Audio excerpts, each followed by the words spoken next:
Hey, you alright? Ha ha ha! Got you! I was just kidding. It's not good to cry wolf. It may get you in trouble someday. Crying wolf? Just like that shepherd boy who cried wolf. Once, in a tiny village, there lived a shepherd boy. Every day, he grazed his herd of sheep on the hills nearby. One day, he felt very bored and yawned. I am so bored today. Just then, he had a mischievous side. Why is it crying, Mintu? Because it thinks it's an ugly duckling. It's not a duck, but a swan. You mean it will grow up into a handsome swan? Once a duck and a drake were eagerly waiting for their eggs to hatch. Soon it was time to rejoice. The eggs finally hatched, and out came 5 little ducklings, one by one.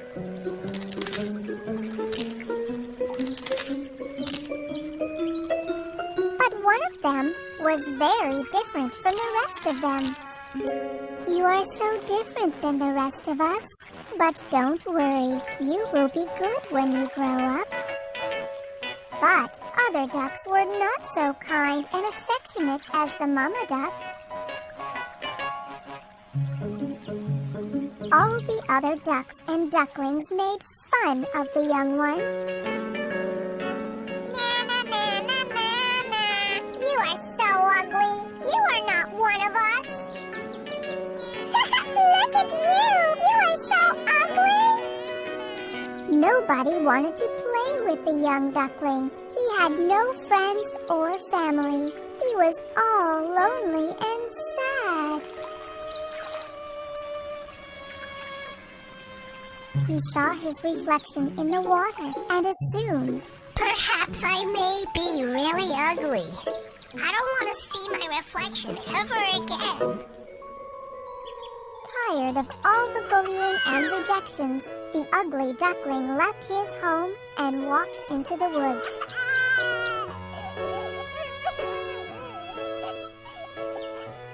Tired and lonely, and when all hope was about to be lost, a kind woodcutter took pity on the ugly duckling and took him home.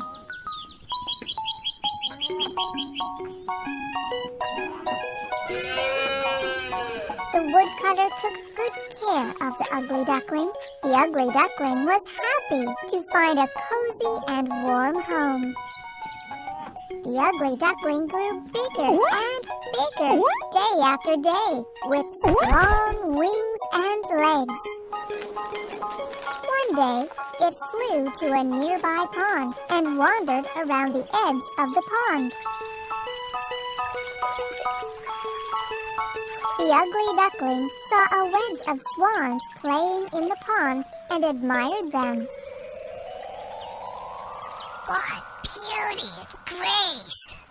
The swans noticed the curious ugly duckling. Hi, want to play with us? The ugly duckling was quite surprised. It was long since anybody had been so kind to him. What, me? I would love to. I like your beautiful wings. What are you called? The swan burst into laughter and said, same as what they call you. Me? You mean an ugly duckling? Who called you ugly? You're a beautiful and handsome swan. What? Me, a handsome swan? The ugly duckling peeped down to see his reflection. Yes, he had grown into a beautiful and handsome swan, and he had never even been a duck at all. What a fool I had been to believe others all these days. Come join us.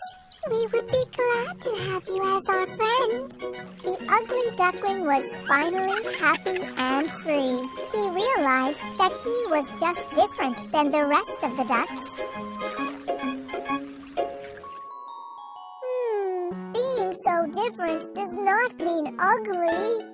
Yes, different is just being unique. Like you and me. Ha ha ha ha! She is Snow White, and these are the 7 dwarves. But why is she sleeping?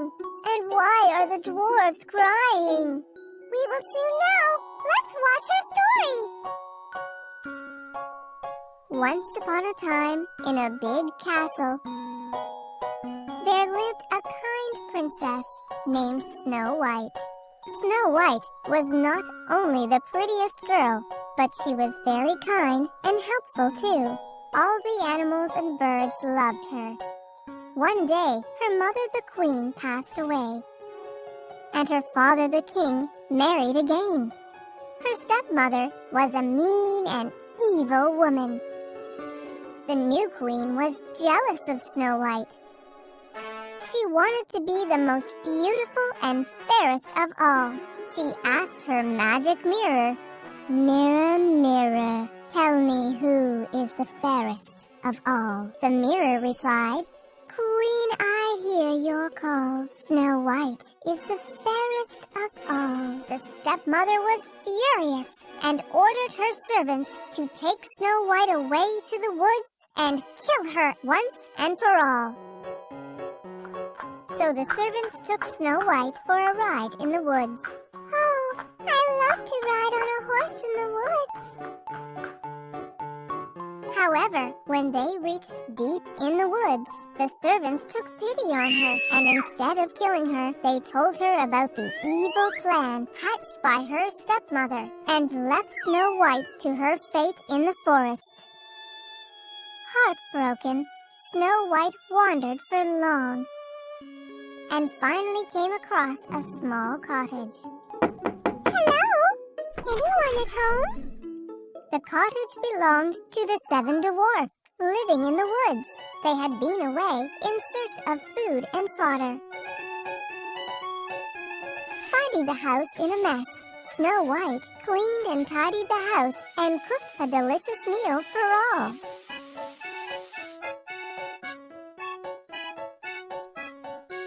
The 7 dwarfs were soon back home.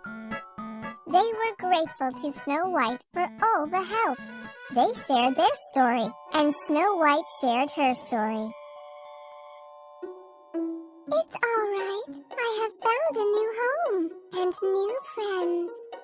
The dwarves and Snow White became good friends, and they played and sang together. Snow White was all happy with the 7 friendly dwarves.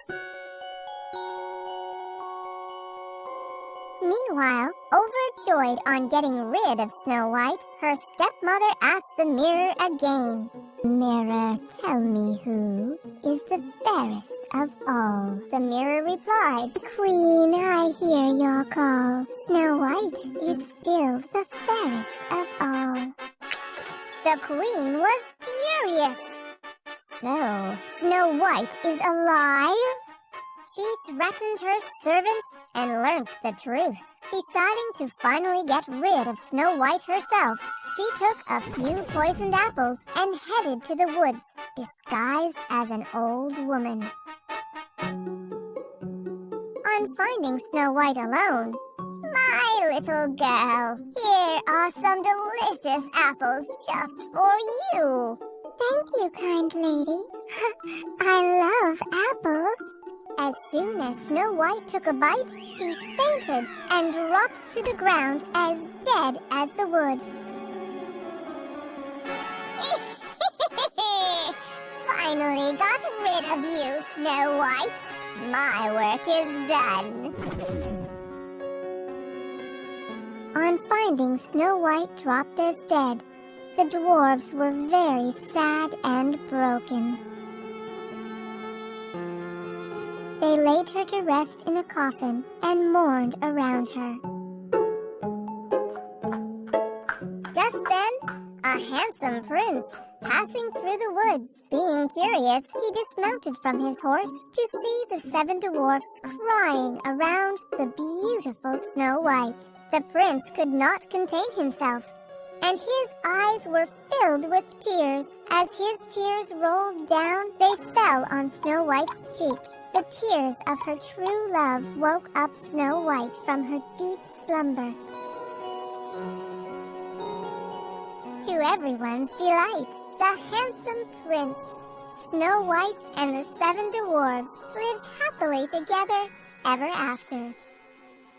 And the evil queen met her fate and was sent to the dungeons forever.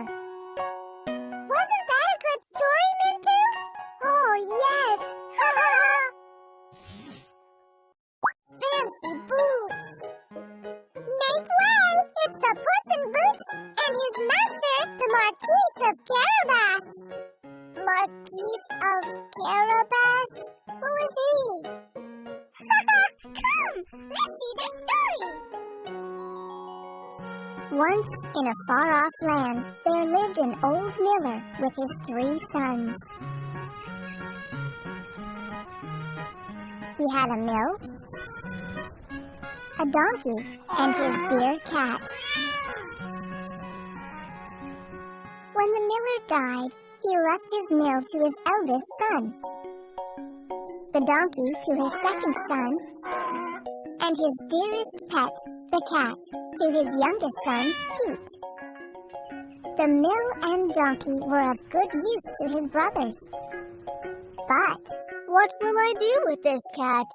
Anyways, our father loved him dearly. I must take care of him.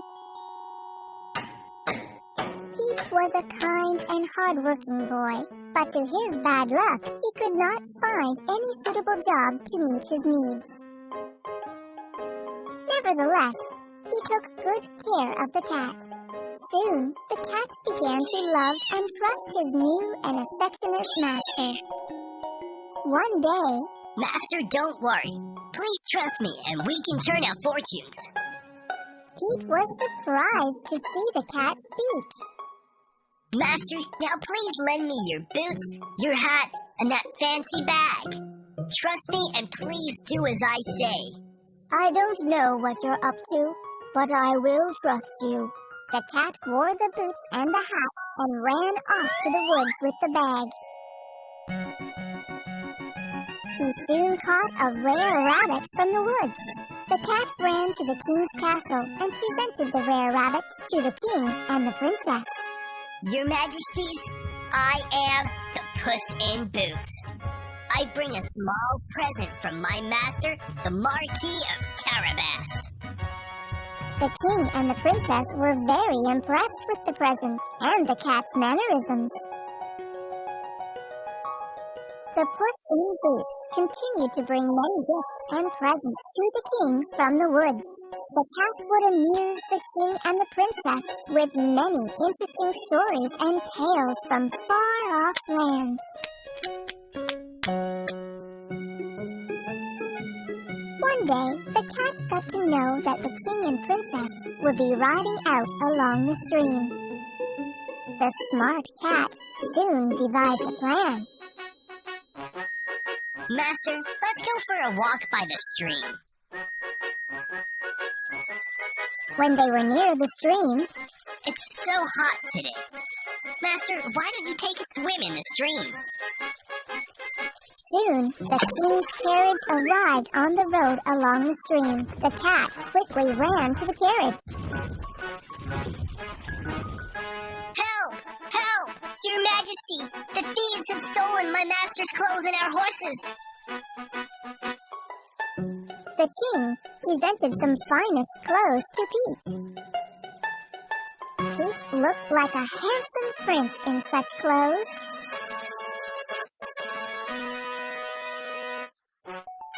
Your Majesties, please visit our castle with my master. The cat raced ahead to the green fields belonging to an evil and scary ogre. He struck a deal with the farmers who were tormented by the cruel ogre.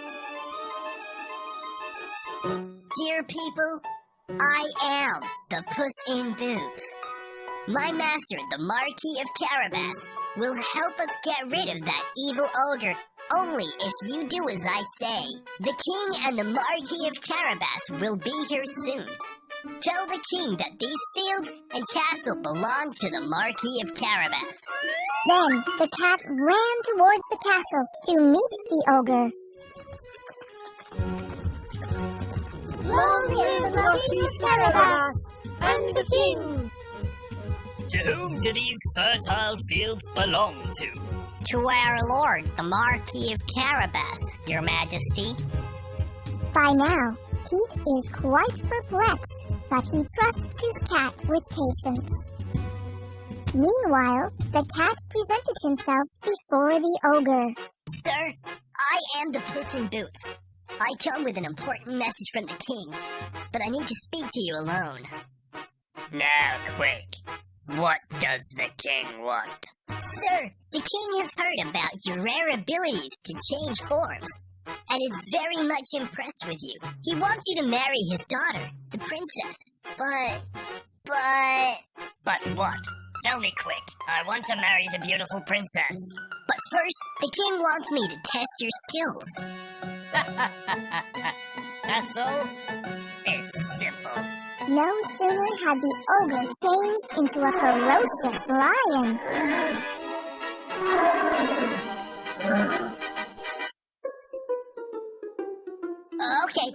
Okay, I see that. This was easy. But can you change into a tiny mouse? Can you? Silly cat. That's even more simple. As soon as the ogre changed into a tiny mouse, the cat pounced on it and gulped it down his throat. That was the end of the evil and cruel ogre. The servants at the castle were grateful to the cat for freeing them from the evil ogre. Listen, it was not me, but the brave and kind Marquis of Carabas that saved you from that ogre. He is our new master. Soon after, the king's carriage arrived at the castle.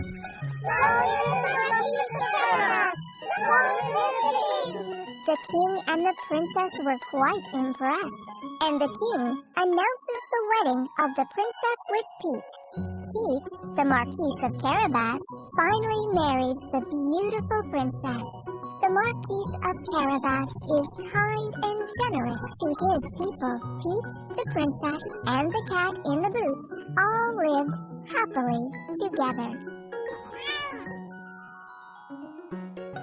Puss in Boots was so clever, just like me. Clever indeed. But she's wearing a Red Riding Hood. What is her name? The Little Red Riding Hood! Little Red Riding Hood was a lovely and cheerful girl. She loved to wear her Red Riding Hood. One day, her mother called out to her. Little Red Riding Hood, your grandma is unwell. Please take this basket of hot bread and hot pumpkin soup to her. Sure, Mom. I would love to see Grandma. Good girl, but be careful on your way. Don't wander in the woods. And don't stray away from the main road. And especially, don't talk to any strangers on the road. So Little Red Riding Hood set out, carrying the basket for her grandma. Lost in her own thoughts and humming a song, she soon forgot what her mother had told her. Little Red Riding Hood spotted some beautiful and sweet-smelling flowers in the woods. Tempted, Little Red Riding Hood strayed away from the road into the woods to collect some flowers for her grandma. Flowers will surely cheer up Grandma. As she was busy collecting flowers, a big bad wolf was lurking around, planning to eat up Little Red Riding Hood. But the cunning wolf thought for a while. Wait, I can hear the hunters and their dogs barking nearby. And if the girl screams, the hunters and their dogs will surely tear me into pieces. Let me wait for the right moment. Instead, the wolf tried to befriend Little Red Riding Hood. Hello, little girl. Don't be afraid. I don't like to eat humans at all. Are you new here? Little Red Riding Hood easily believed the sweet talks of the wolf and told him everything about her grandma and herself. Oh, I stay nearby. I am visiting my grandma with these hot snacks for her. She is unwell and lives alone just behind that big windmill. The big bad wolf now had a new plan. Foolish girl. Let me reach Grandma's house from the shortcut. I will eat Grandma first and wait for this girl. And then these yummy snacks too. Okay, I have to go now. See you soon. Bye. So as planned, the wolf took a shortcut and reached Grandma's house a bit early. Grandma, open the door! It's me, Little Red Riding Hood! But Grandma was out to see the doctor nearby and had left the door unlocked. Seeing nobody at home, the cunning wolf entered the house. He wore Grandma's dress, spectacles, and her cap, and then lay covered in her bed. A little while later, Little Red Riding Hood arrived at her grandma's house. Grandma, it's me, Little Red Riding Hood. Open the door. Oh dear, the door is open. Come in. But as soon as Little Red Riding Hood entered Grandma's room, she noticed that something was strange about Grandma. She hesitated to go close to her granny.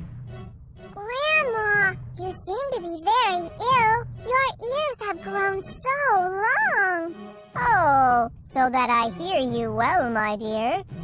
And your eyes so big and fierce. Oh, so that I see you well, my dear. And your teeth, so long and sharp. Just then, the real Grandma was back home, and as she stepped into the room, she was shocked to see the wolf in her bed. The alarmed wolf jumped towards Little Red Riding Hood, saying, Sharp teeth, huh? So that I can eat you both. Little Red Riding Hood was scared at the sight of the wolf, but she kept her presence of mind. As soon as the wolf neared her, she splashed the hot pumpkin soup on the wolf's face. The soup was really hot. The wolf howled and cried in pain, was unable to see anything, and fumbled around the room. I can't see a thing. Seizing the opportunity, Grandma raised a big hue and crying called out for help. Help! Help! There is a wolf here! All the noise and commotion had put the neighboring hunters and their dogs on alert. The hunters and their ferocious dogs chased the big bad wolf away into the woods. Someone save me from these dogs! I will never return to these woods! The big bad wolf was never seen or heard of again. Little Red Riding Hood hugged her grandma. Grandma, I am so sorry. I will never stray away in woods or talk to any strangers. I will always remember this lesson. What an evil wolf that was! So, it's better not to trust strangers. Yes, especially a big bad wolf. You can swing so easily from one tree to another. Yes, I am the best, and I can do anything. Just name it. You may be good at climbing trees, but it's not good to boast and behave so proudly, like the proud peacock from that story. Which story, Minu? The story of the peacock and the crane. Once in a forest, there lived a peacock. It was too proud of its beautiful and colorful feathers. It never stopped boasting and never got tired of admiring itself. Oh, I have such wonderful feathers! No other bird in the forest is as pretty as me! It also never missed a chance to mock at other birds. Wow! The colors of your feathers are so elegant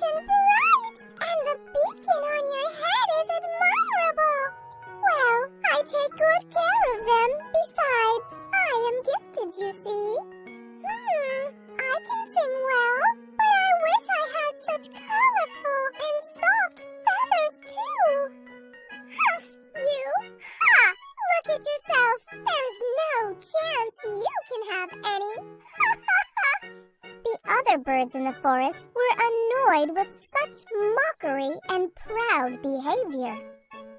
Such a show-off! Come on, let's go from here. There's no point in trying to be friendly. But the peacock was too proud. You are all just jealous of me. One day, as the peacock was strolling around, it noticed a beautiful white crane alighting on the ground. The peacock admired the crane. Wow, what long legs and slender neck. I don't like its feathers, though. But my feathers are just perfect. The peacock was curious and wandered near the crane.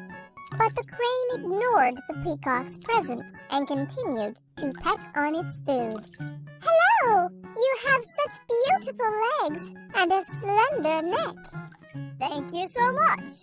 But the crane went on with its business without paying much attention to the peacock or its beauty.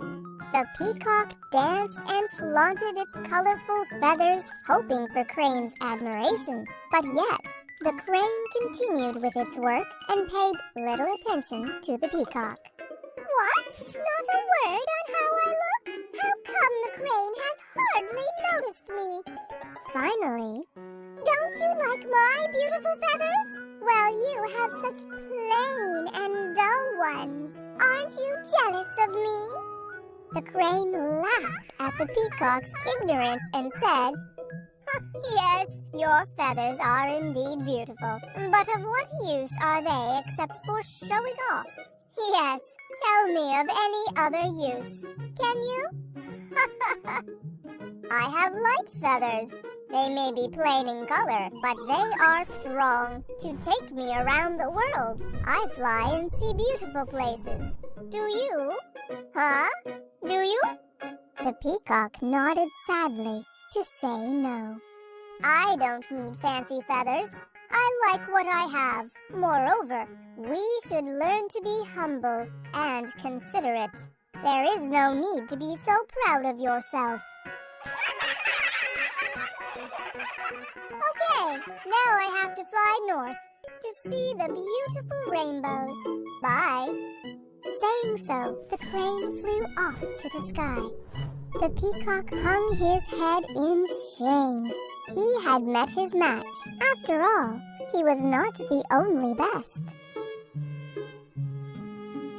Now, can you swim like a fish? No, I can't swim. And frankly, I'm afraid of water. Oh, really? Did the girl run away with such fright? Because she is Goldilocks, Mintu. She is scared of these bears. But the bears meant no harm.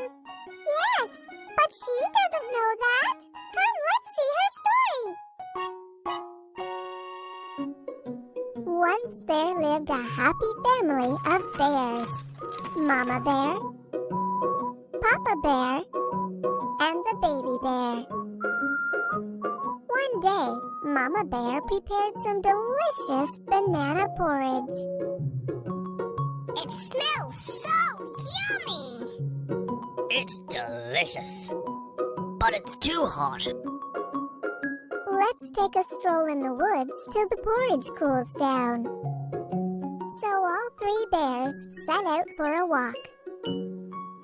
Meanwhile, on the edge of the woods there lived a playful girl, Goldilocks, with her mother. Mama, can I go to pick some cherries? Okay, but be good. Don't stray far away in the woods. And don't walk into any stranger's house. Just be straight home. Okay, Mama. But soon Goldilocks forgot her mother's words and strayed into woods, and she lost her way. While searching her way back home, Goldilocks came across the bear's cottage and walked straight in, contrary to what her mother had told her. Hello? Anyone in? Hearing no response, Goldilocks walked straight into the kitchen. She was hungry and found the porridge on the table very tempting. Yummy! The porridge is so tasty! And she finished all of it from all 3 bowls. Later, she stepped into the living room. She saw 3 chairs put there. Goldilocks sat on Papa Bear's chair. No, it's too hard for me. Then she sat on Mama Bear's chair. No, it's too soft for me. And when she sat on Baby Bear's chair, perfect! It's just fine! But as soon as she leaned on the chair, it broke! Oh no! Did I break the chair? There was little she could do about the broken chair. Then she walked into the bedroom. It's so cozy and warm in here. Instead of walking straight back home, she thought of resting for some time. I am so sleepy. She leapt on Papa Bear's bed. No, it's too hard for me. Then she tried Mama Bear's bed. No, it's too soft for me. And when she slept on Baby Bear's bed, perfect! It's just right! Soon, Goldilocks fell into a deep sleep. After some time, the bears were back home from their walk. Papa Bear smelt the air and said, Someone has been here and has eaten all our porridge. Baby Bear saw his empty bowl and broke into tears. Mama, I want my porridge!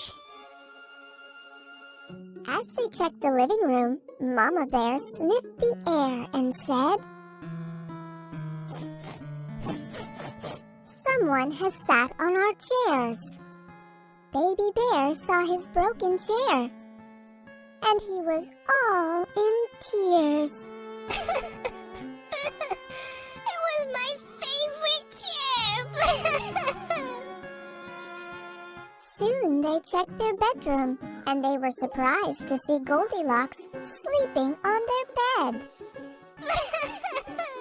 Mama, someone is sleeping on my bed!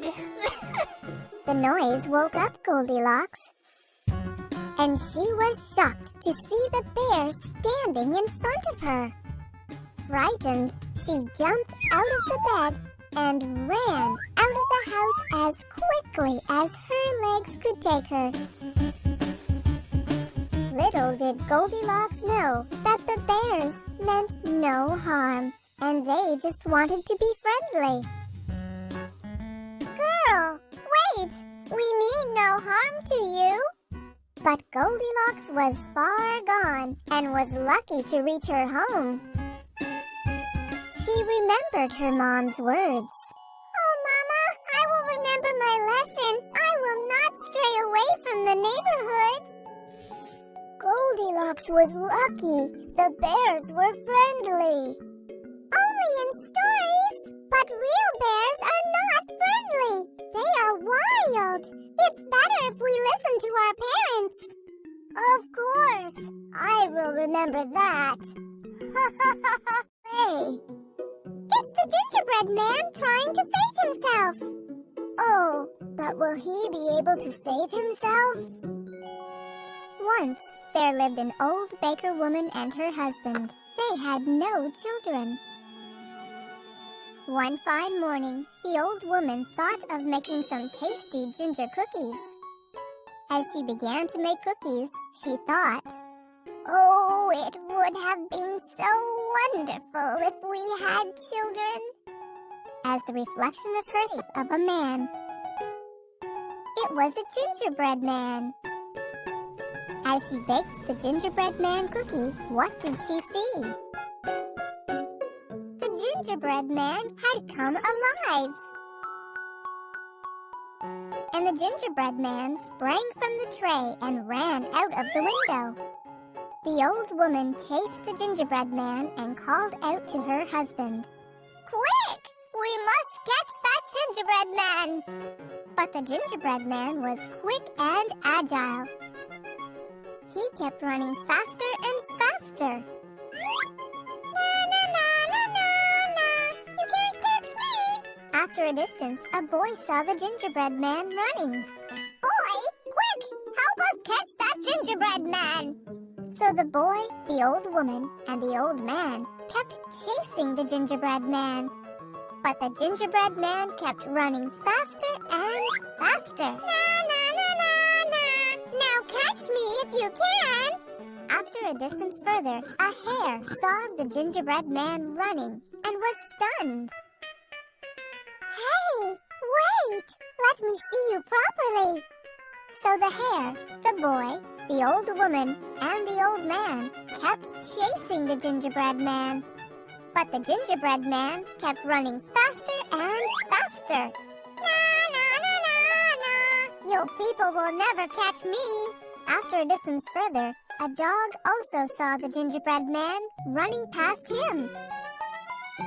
Oof, who wants to eat this dry bone? I want to eat that gingerbread man. So the dog, the hare, the boy, the old woman, and the old man kept chasing the gingerbread man. But the gingerbread man kept running faster and faster. Na na na na na, you are never going to catch me. After a long chase, the gingerbread man found himself cornered on the banks of a shallow stream. Oh no! I will be soggy and dissolve away if I try crossing this stream. Just then, a mean wolf saw the gingerbread man. Don't be afraid. I hate to eat cookies, but I will help you cross the stream. Come, sit on my back. Without a second thought, the gingerbread man climbed onto the wolf's back. As they were a little further down the stream, the wolf said, I'm feeling ticklish. Why don't you climb onto my neck, dear? So the gingerbread man clutched onto the neck of the wolf. As they went a little further, the wolf said again, The water is high here, so climb safely onto my head. So the gingerbread man climbed onto the wolf's head. But the wolf said again, I'm worried about your safety. Please come sit on my nose so that I can keep an eye on you, my friend. Believing the sweet talks of the wolf, the gingerbread man climbed down onto the nose of the wolf. Without wasting any time, the wicked wolf quickly tossed the gingerbread man into the air. And opening his mouth wide, the wolf quickly gobbled the gingerbread man. What a fool to believe me. The old woman and the old man went home sad, pitying the gingerbread man. Poor gingerbread man! Yes, but I really love to eat gingerbread cookies. Me too! But is she wearing only one glass shoe? Where's the other shoe? Come, let's find out. Once upon a time, there was a beautiful and hardworking girl named Cinderella. She lived with her loving father, a mean stepmother, and stepsisters. But after her father died, her stepmother and stepsisters ill-treated Cinderella. She was made to work hard and toil all day long. Quick, serve us tea and breakfast. Wash our clothes and clean our rooms. But even with all these odds, Cinderella was always kind and helpful to others. With no other friendly faces around, the animals and birds were her only friends. One day, there was a royal ball at the palace in honor of the crown prince. Hear, hear! This is an invitation for all to the royal ball in honor of a crown prince. Cinderella's stepmother and her stepsisters were all ready and excited to attend the ball. Hurry up, girls! You should be the most beautiful ones at the ball. come to the ball too? A bad idea. You stay behind and look after the house. Look at your bags. You don't even have a decent dress for the ball. Alas, Cinderella was sad and wished she could be at the ball. Just then, poof! A fairy godmother appeared from thin air. Oh dear, don't be sad. Oh, who are you? I am your fairy godmother, and I shall send you to the ball. But how? These will do.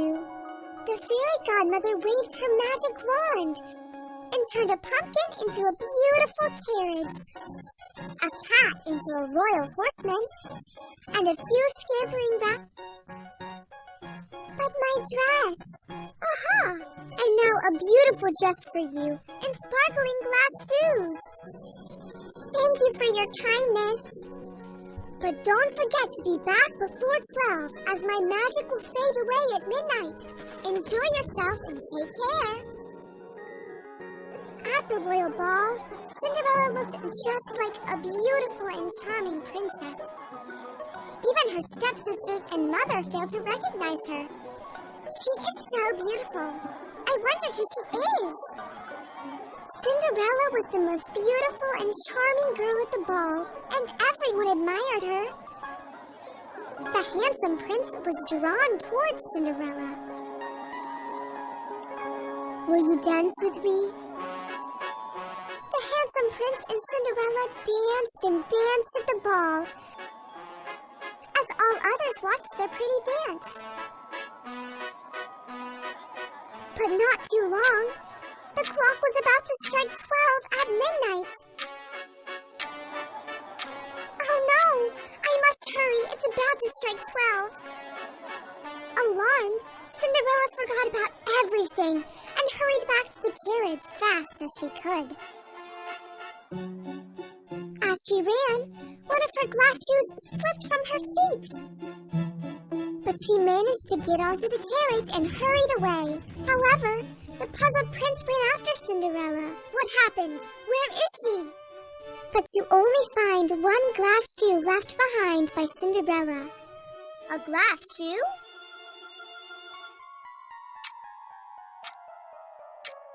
As the clock struck 12, the magic faded away, and all the magical things turned as before.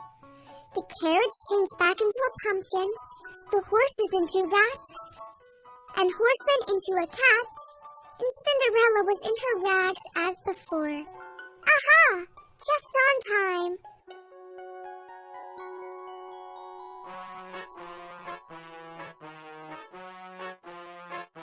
Days went by, but the handsome prince never forgot Cinderella. I wonder who the charming girl was. I must find her. So the prince ordered his royal servants to find the girl. Bring me the girl whose foot fits perfectly into this glass shoe. After unsuccessfully wandering all over the kingdom, the servants were at Cinderella's house. The stepsisters tried the shoe, but in vain. The shoe did not fit onto their feet. Now the servants insisted that Cinderella should also give it a try. Let her try too. Haha, she? It's a waste of time. She wasn't even at the ball. She must. It's a royal order. But when Cinderella tried the shoe, to everyone's surprise, the shoe fit perfectly into Cinderella's foot. It was her shoe. Look, it's her. We have found the princess.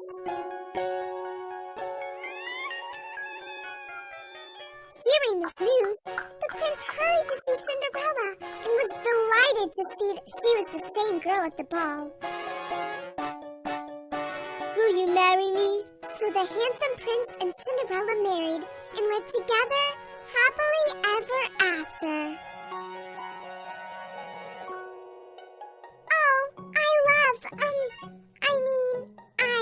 I like Cinderella. No worries. Everyone loves Cinderella, don't we?